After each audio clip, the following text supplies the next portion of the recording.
ہمارے نبی پاک صلی اللہ تعالی علیہ وسلم کو اللہ نے اختیار دیا، جتنا رہنا چاہتے ہیں رہ لیں، لیکن موت آپ کے لیے ہے، موت سے پاک صرف آپ کا رب ہے، باقی کوئی نہیں۔ 29 صفر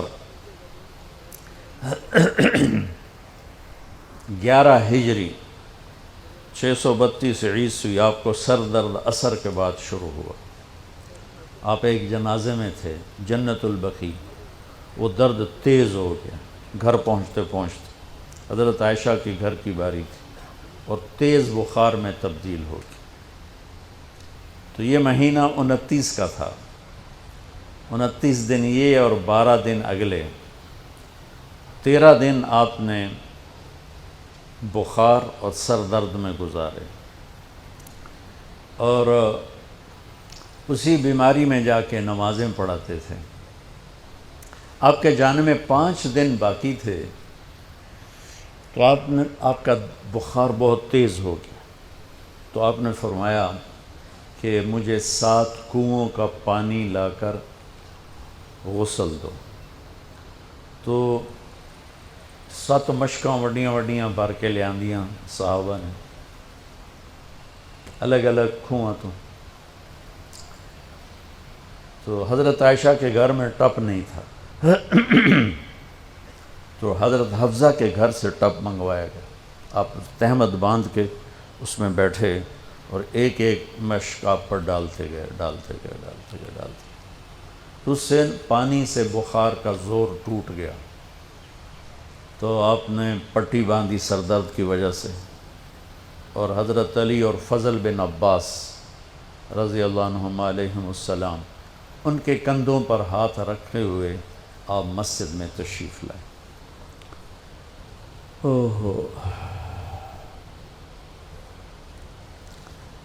اور مسجد بھری ہوئی تھی۔ آپ نے ایک چھوٹا سا بیان دیا، وہ آپ کو سنانا چاہتا ہوں۔ آپ نے فرمایا، لوگوں، میں ایک زمانہ تم میں گزار کے جا رہا ہوں، میں نے کسی کا حق مارا ہو تو مجھ سے لے لو، کسی پہ زیادتی کی ہو تو بدلہ لے لو، کسی کو تھپڑ مارا ہو، سوٹی ماری ہو، بدلہ لے لو، قیامت کے دن میرے اوپر کوئی مقدمہ نہ کر دینا، میں اس دن کی پیشی کو برداشت نہیں کر سکتا۔ جن کے طفیل لوگوں کی پیشیاں معاف ہو جائیں گی، جن کے طفیل حساب شروع ہوگا، جن کی طفیل کروڑوں اربوں گناہ گار ان کو معافی ملے گی، وہ امت کو کیا پیغام دے کے جا رہے ہیں کہ جب میرے ذمے کوئی ہے تو ہون لے لو، اتھے نہ منگیا جی۔ آپ نے اس کو اتنا دہرایا کہ صحابہ رونے لگے، تو آپ نے اتر کے ظہر کی نماز پڑھائی، پھر ممبر پہ آ گئے، پھر اسی بات کو دہرایا، میں نے کسی کا حق مارا ہو، کسی کو تھپڑ مارا ہو، کسی کو سوٹی ماری ہو، کسی پر زیادتی کی ہو، یہ میری جان بھی حاضر ہے، میرا مال بھی حاضر ہے، یہیں فیصلہ کرو میرے ساتھ، آگے نہ اٹھانا۔ ایک آدمی کھڑے ہو گئے، یا رسول اللہ، آپ نے میرے 3 روپے دینے۔ آپ نے فرمایا، ضرور دینے ہوں گے پر مجھے یاد نہیں، ذرا یاد تو کراؤ۔ کہ یا رسول اللہ، آپ کے پاس سائل آیا تھا تو آپ کبھی سائل کو لوٹاتے نہیں تھے کہ نہیں بھی میرے کو لہین کوئی نہیں، یہاں تک کہتے تھے وہ فلاں دکاندار سے جا کے ادھار لے لے، جب میرے پاس آئیں گے میں تیرا ادھار چکا دوں، خالی نہیں بھیجتے تھے۔ تو کہنے لگے، یا رسول اللہ، سائل آیا تھا، آپ کے پاس تھے نہیں، آپ نے مجھ سے پوچھا تیرے پاس کچھ ہیں؟ تو میرے پاس 3 درہم تھے، تو آپ نے کہا اس کو دے دے، میں تمہیں دے دوں گا۔ تو ہم نے کہا ہاں، یاد آ گیا۔ تو پھر آپ کے گھر میں تو ایک چھٹانک تیل نہیں تھا کہ ڈیوا بال جائے، تو آپ نے فرمایا اپنے چچا زاد فضل بن عباس، فضل تو میرا یہ قرضہ ذمہ لیتا ہے؟ کہا جی۔ تو ایک عجیب بات بتاؤں، آپ مقروض کا جنازہ نہیں پڑھاتے تھے، جس کے سر پہ قرضہ ہوتا تھا اس کا جنازہ نہیں پڑھاتے تھے، ساری زندگی خود قرضہ لیا، لیکن قرض لینے دینے میں انسان سے جو پھر بے اصولیاں ہوتی ہیں، اس میں جو نفرتیں پیدا ہوتی ہیں۔ اب دیکھتے نہیں ہو یہ فیصل آباد کے بازاروں میں روزانہ تاجر کیسے گریبان پکڑ کے ماں بہن کی گالیاں دے رہے ہوتے۔ میں ان تاجروں سے کہتا ہوں، یا ادھار دینا بند کرو یا گالیاں دینا بند کرو، کیوں کسی کی بیٹی کی عزت کو اچھالتے ہو؟ لاکھ 2 لاکھ کے پیچھے نہ کسی کی ماں چھوڑتے ہو نہ بہن چھوڑتے ہو. بھائی وہ حقوق کا معاملہ بہت سخت. تو میرے نبی جیسی پاک ہستی حقوق کے بارے میں کہہ رہے ہیں بھائی جو کوئی بدلہ لینا جائے اتھے ہی لے لو. تو صحابہ حاضر خدمت ہوئے، یا رسول اللہ لگتا ہے جانے کا وقت قریب ہے. تو آپ رونے لگے. آپ نے کہا میں تمہیں اللہ کے سپرد کرتا ہوں، اللہ تمہارا ساتھی اور حامی اور ناصر ہو.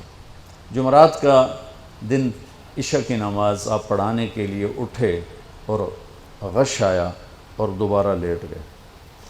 تو پھر تھوڑی دیر کے بعد آپ کو دوبارہ ہوش آیا تو آپ نے فرمایا عشاء کی نماز ہو گئی ہے؟ کہا جی نہیں، آپ کا انتظار ہے. تو آپ اٹھنے لگے، پھر اٹھ نہیں سکے، پھر لیٹ گئے. پھر تیسری دفعہ آپ اٹھے، عشاء کی نماز ہو گئی. کہا جی آپ کا انتظار ہے. تو آپ پھر اٹھنا چاہا، نہیں اٹھ سکے. تو آپ نے فرمایا ابو بکر سے کہو عشاء کی نماز پڑھائے. تو ابو بکر ذرا پیچھے کھڑے تھے، عمر آگے کھڑے تھے. تو لوگوں نے کہا نماز ہی پڑھاونی، کوئی پڑھا دے. تو انہوں نے عمر کو آگے کر دیا، وہ پہلی صف میں کھڑے تھے. جب حضرت عمر نے اللہ اکبر کی تو آپ نے اندر میں آواز سنی تو زور سے فرمایا کہ عمر کو پیچھے کرو، ابو بکر کو آگے کرو. میرے رب کا فرمان ہے میرے مصلی پر صرف ابو بکر کھڑا ہو سکتا. تو عمر کو پیچھے کیا گیا اور ابو بکر کو آگے کیا گیا. تو جمعرات کی 1 نماز عشاء، اور جمعے کی 5، ہفتے کی 5، اتوار کی 5، 15، فجر کی 1. تو جمعرات اور پیر کی 1 اور یہ 15، 17 نمازیں آپ نے پڑھائیں اللہ کے نبی کی موجودگی میں. تو ہفتے کا دن تھا تو جبریل آئے، یا رسول اللہ مجھے اللہ نے آپ کی خدمت میں بھیجا ہے کہ میں آپ کا حال پوچھ کے ہوں، آپ کا کیا حال؟ تو آپ نے کہا جبریل بڑی تکلیف ہے. اتوار کو پھر اللہ کے نبی کی خدمت میں جبریل ہے، یا رسول اللہ مجھے اللہ نے بھیجا ہے میں پوچھ کے ہوں کہ آپ کا کیا حال ہے. آپ نے کہا جبریل بڑی تکلیف ہے. پیر کے دن، ہفتے کے دن آپ ظہر کی نماز کے لیے حضرت علی اور فضل بن عباس کے کندھوں پہ ہاتھ رکھ کر آپ مسجد میں انٹر ہوئے. ابو بکر نماز پڑھا رہے تھے. تو آپ نے یہاں سے محسوس کیا کہ اللہ کے نبی انٹر ہو رہے ہیں تو وہ پیچھے ہٹنے لگے. تو آپ نے ایسے ہاتھ کا اشارہ کر کے روکا اور ان کی لیفٹ سائڈ بیٹھ کر آپ نے 4 رکعت نماز ظہر یا عصر ادا فرمائی. یہ آپ کی آخری ملاقات تھی اپنی امت کے ساتھ. اس کے بعد آپ اللہ کی خدمت کے پاس حاضر ہو گئے. پیر کی صبح ہو آپ نے تھوڑا سا دروازہ کھول کے امت کو نماز پڑھتے دیکھا. تو جب دروازہ کھولنے کی آواز آئی تو حضرت انس فرماتے ہیں کہ سارے نمازی ایسے بھولے کہ جیسے نماز میں ہم ہیں ہی نہیں، اور سارے اللہ کے نبی کو یوں دیکھنے لگے. ایسے کسی کو یاد ہی نہیں رہے کہ ہم نماز پڑھ رہے ہیں، سب یوں دیکھ رہے ہیں. جب آپ نے دیکھا یہ تو نماز میں ہی میری طرف متوجہ ہو گئے اور نماز میں کمی آ رہی، تو آپ نے پھر پردہ گرا دیا. یہ آپ کا اور امت کا آخری دیدار تھا. تو اشراق کے بعد آپ نے یہ 7 جون سخت گرمی تھی اور 12 ربیع الاول 632 عیسوی اور 11 ہجری. تو آپ نے اپنی ساری بیگمات کو بلایا. حضرت عائشہ فرماتی ہیں میں نصیب والی ہوں کہ مات فی سحری و نحری، اللہ کے آخری نبی میری ٹھوڑی اور سینے کے درمیان اللہ کی بارگاہ میں پیش ہوئے. یہ کیفیت تھی میرے نبی کی. یہ اس طرح آپ نے اپنی بیگم کے سینے پر سر رکھا ہوا تھا اور اس طرح نیم دراز تھے آپ اس طرح. تو آپ نے اپنی ساری بیویوں کو بلایا اور ان سے ملاقات کی. کچھ نہیں بتایا کہ میں جا رہا ہوں. اس کے بعد آپ نے بیٹی فاطمہ کو بلایا اور ان سے فرمایا کہ بیٹی میں جا رہا ہوں. تو وہ رونے لگیں. تو ہم نے کہا رو نہیں، سب سے پہلے تو ہی آئے گی مجھے ملنے.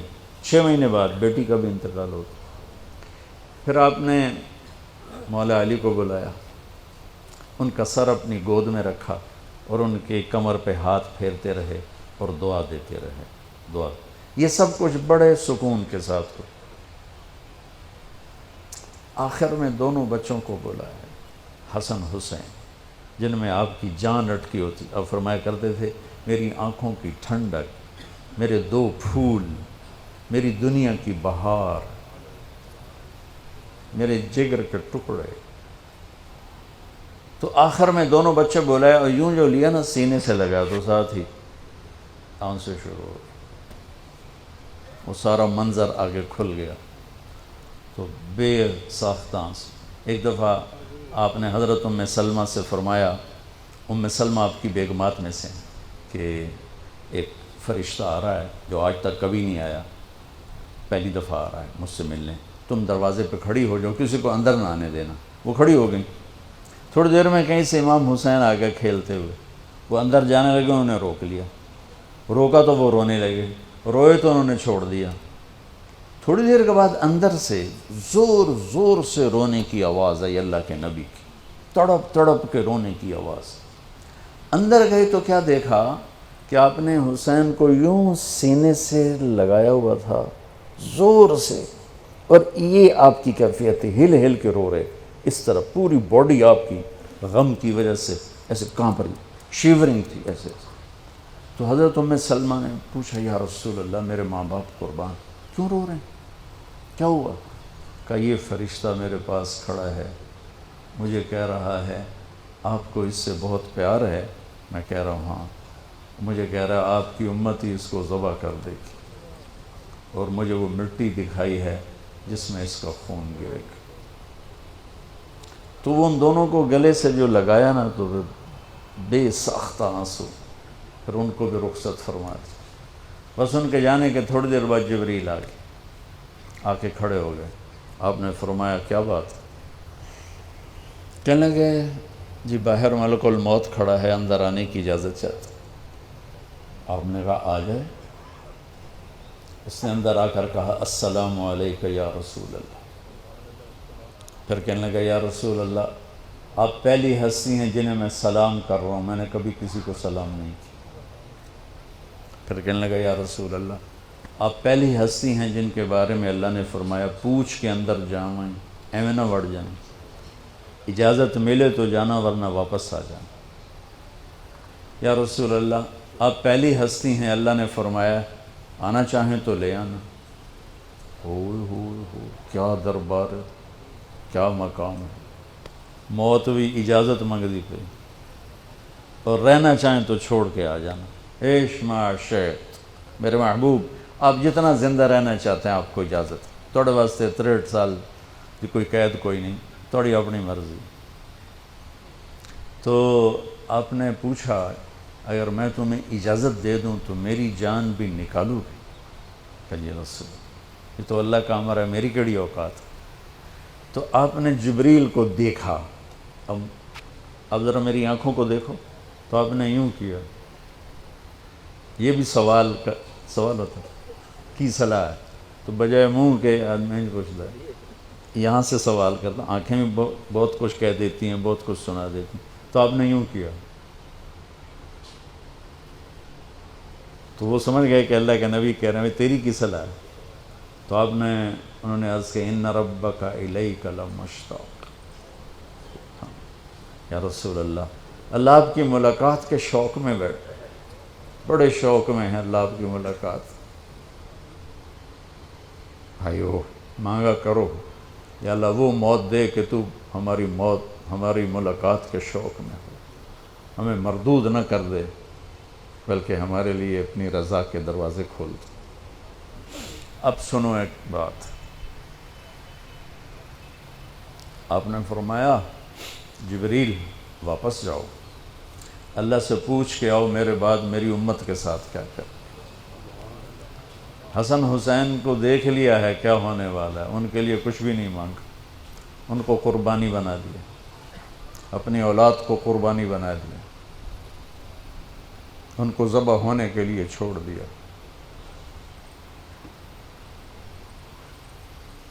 اور تمہارے لیے ہاتھ اٹھا دیا کہ پوچھ کے آ پہلے میرے بعد میری امت کے ساتھ کیا کرے.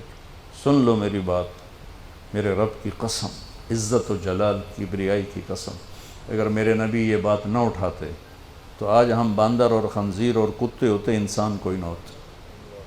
ایک مچھی کھادی آئی موسیٰ علیہ السلام دی قوم تے اللہ باندر بنا چھڑے سے کونو قردتن خاسئی قرآن بندر بن جاؤ ذلیل و خوار ہو کر. اور پابندی کیا تھی؟ ہفتے نو مچھی نہ کھاؤ.